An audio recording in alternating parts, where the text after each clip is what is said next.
Hey guys, it's Isabella here and welcome to a new video. So today's video is going to be another tech-ish related video, and I wanted to share with you guys how many electronic devices I own.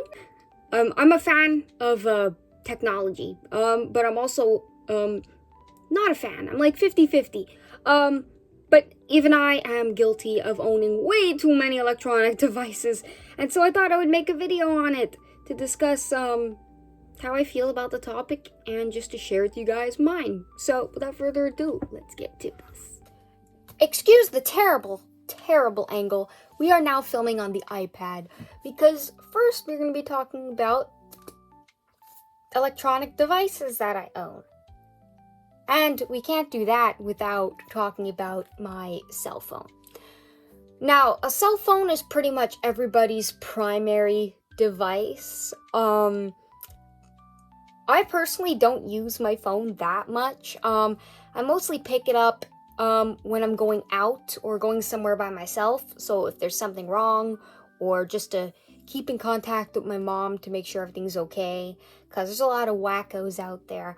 So it's mostly for communication purposes when I go out. But yeah, in terms of actually using it 24/7 like most people, I really don't. I find that this is more my secondary device, if anything, which I'm actually really proud of, because some people spend their entire days on their cell phone, and I'm pretty proud of myself for not doing that. So I'm actually really happy about that. I don't really go on social media on here. I just film my YouTube videos occasionally because this is the most up-to-date camera, I guess. So yeah, so I'm pretty proud of the time I spend on my cell phone. Back to the normal cam, because now we are going to talk about my primary device, and that is my iPad Pro. Now, this thing is supposed to be like a computer, which it kind of is. I bring this with me everywhere. I take all my school notes on here.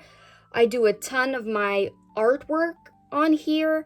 I do all my editing for YouTube videos. I check my emails. Everything productive I do on this device. Like, if my house is on fire and there was one device I could save, it would be this. Guaranteed. I am probably on this device more than I'm on any other device except my computer, which is for school purposes. But yeah, I'm always on here doing something, even if it's for leisure, like reading fan fiction. But yeah, I probably spend like the majority of my day on this device, so that's a bit bad. But I get a lot accomplished and a lot of productive things accomplished. So I guess it's not that bad. But still, sometimes you can get carried away with the social media, which I'm not as addicted as other people. I'm not addicted, period. I kind of just check my social medias maybe once or twice a day for under 5 minutes. So on the topic of social media, I'm going to try and talk about this to the best of my ability. I'm by no means an expert. But when people talk about electronic devices, they mostly talk about the negatives, and those negatives are usually social media. Social media is a huge problem, I agree. I've never fallen into the whole being influenced and looking at other people and kind of envying them and stuff like that. I've never been that way. But other people are influenced, and a lot of other people are start to look down on themselves, and it is a problem. People also get addicted to just scrolling nonstop and watching TikToks or Reels on Instagram, and sometimes it keeps people from doing what needs to be done. Like, some people can't help themselves. They go on social media and then they lose track of time, and then they get nothing productive done the whole day. And then you have other people let's say me, for instance. I try to do all my productive stuff first, and if I have extra time, if I want to just relax and watch a short video, I will. But that's not what I'm doing the whole time I have free time, because that's the problem too with younger people. I find that they're spending all their free time on their devices, on social media, and I think that's very unhealthy. I think social media is fun for like a few minutes, but I honestly get bored with it after like 10 minutes. I'd rather be reading a book. And yeah, I think finding a hobby that you really enjoy is something you can do to combat the boredom that you feel that ultimately leads to social media usage. I think that's what we need more of. Introducing kids to more hobbies that have nothing to do with technology, like drawing, reading books, knitting. Those are some examples of things I like to do when I'm bored, and things that I like to do instead of just scrolling because I have nothing better to do. So that's just a little advice. So the next devices I want to talk about are less devices that you can do pretty much anything on, and more limited devices, and that is my gaming stuff. So I have two things. My first is this Nintendo DSi XL. This thing is so old. I've had this since 2008, I think this came out. I used to have a DSi, but it got busted. But anyway, I have this, and basically I can play, like, I like to play like racing games to chill out sometimes, like Sonic and things like that. But yeah, when I was younger, this was one of my primary, like, fun devices, because back then I didn't have an iPad or a phone, so this was before I had any of those devices. I had this, and this was really fun, but I've never been a gamer, so I didn't really play with it all the time or anything. I just did it every once in a while, and it still works. I can still play my racing games and stuff on here, which is great. I really love this thing. It was just so much fun growing up, and yeah, I still have all my old games on here and whatnot, and it's fun to chill and play the games every once in a while. I have so many fun things. I have air hockey, arcade bowling, different things like that. But yeah, so I had this device, and gaming devices are fun, but people can get addicted to gaming too, so that's also a problem. But I just think that I personally don't have an addictive personality, and I think that also plays a factor in how a person can be affected / addicted to social media. Some people have more addictive personalities than others because of brain chemistry. Every brain is different, so it like all depends. Like, this thing I used to have fun with, but I wasn't playing on it 24/7 like my brother, let's say. So yeah, I have fun with this device, but I haven't played with this thing in like years. So that says a lot. But my second device that I recently just got, that I know you guys saw my last video, that is my Nintendo Switch.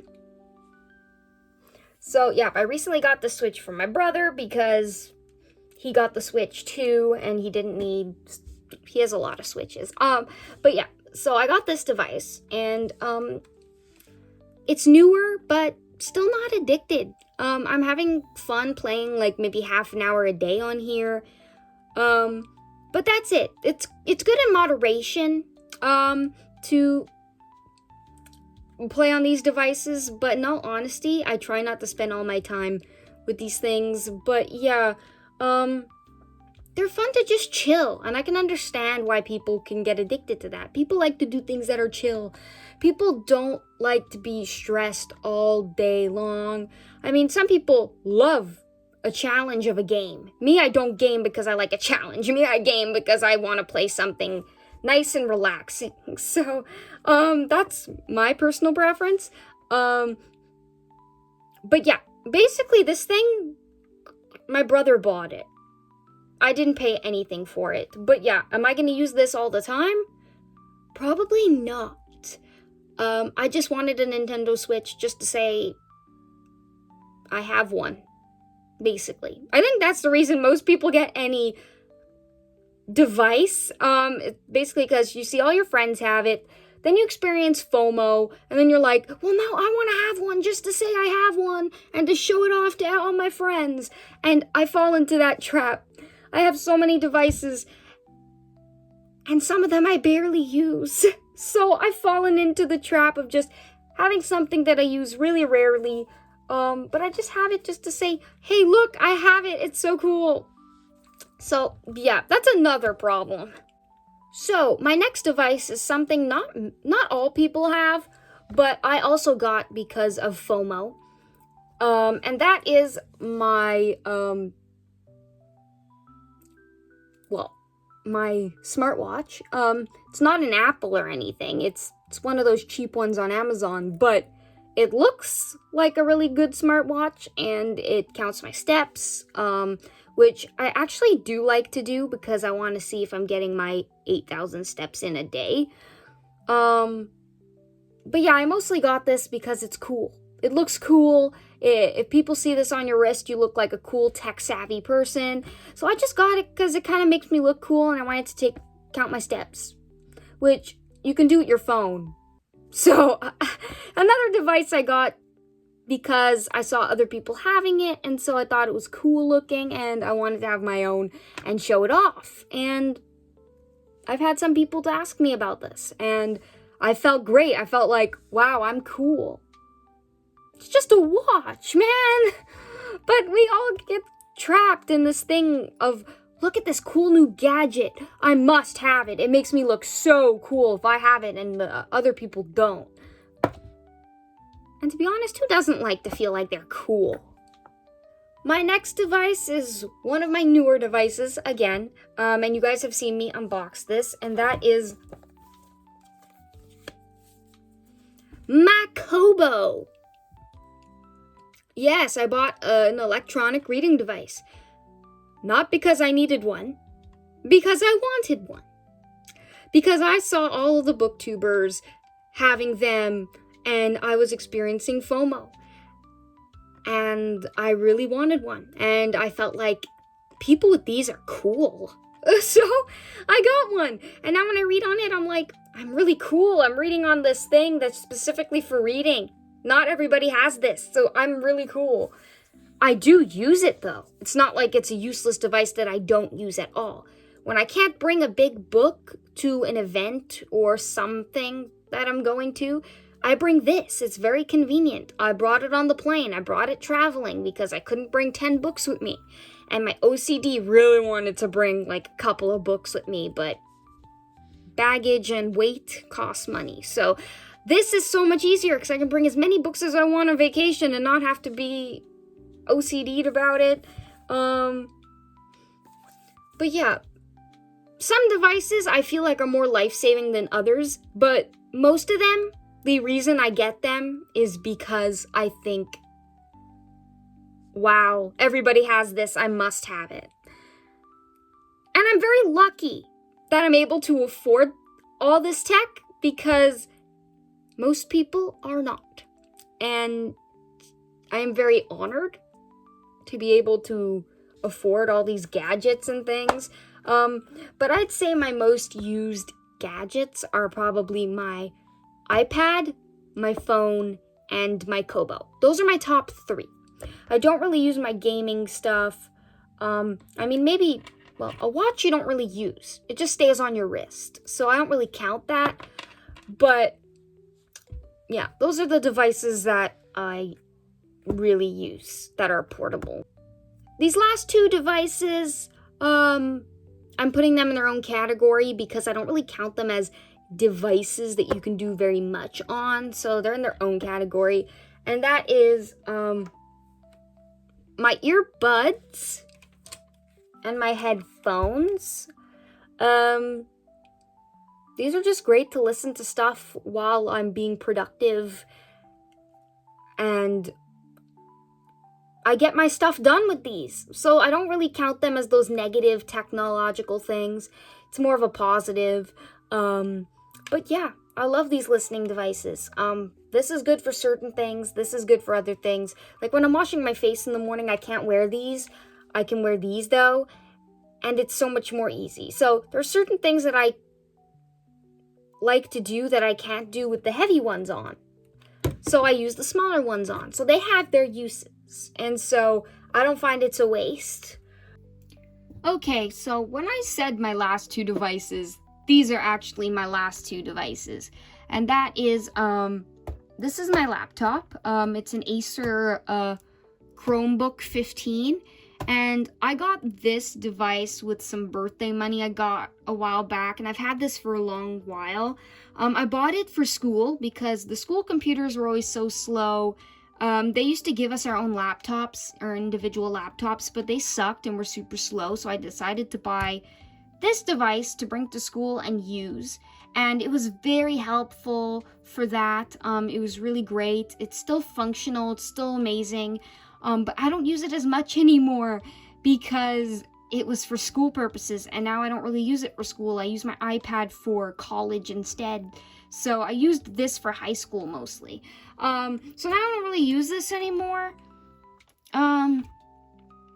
But yeah, once in a while when I don't feel like watching a movie on my computer or my iPad or my TV, I'll watch movies on let's say here on this laptop since the screen is so big. And sometimes if I put my tent in my backyard, for instance, and I want to watch a movie in my tent, this is a big enough screen that it's kind of like a movie screen. So I don't know, is it worth it to keep this, or should I just recycle it or sell it to someone who would actually benefit from it? I don't know. It doesn't update anymore, so I don't know who would want it. Last but not least is my computer. That's probably the most techie thing I have. But yeah, here it is. You guys see this all the time. This is where I get all my homework done. Yeah, I spend most of my time on this computer just doing homework. I don't really do anything else. This computer is mostly off. I don't really do homework during the summer that much, but this summer I'm going to be doing a little bit of stuff to prep for next semester. But yeah, I use my computer for mostly school-related projects and things like that, and that's basically all I use it for. Okay, so those were all my devices. I have a lot of them, and I'm making this video because my OCD needed me to, and needed to get all those thoughts of all the tech stuff I own out. So yeah, I'm not bragging. Just wanted to say before we go, consumerism is a real problem, and I'm part of the problem. We buy way too many devices, and some of them we barely use. So, is it worth it, or is it a waste? Who knows? Anyway, please like this video if you liked it. Please comment down below what's your most used device, and please subscribe. See you guys in my next video.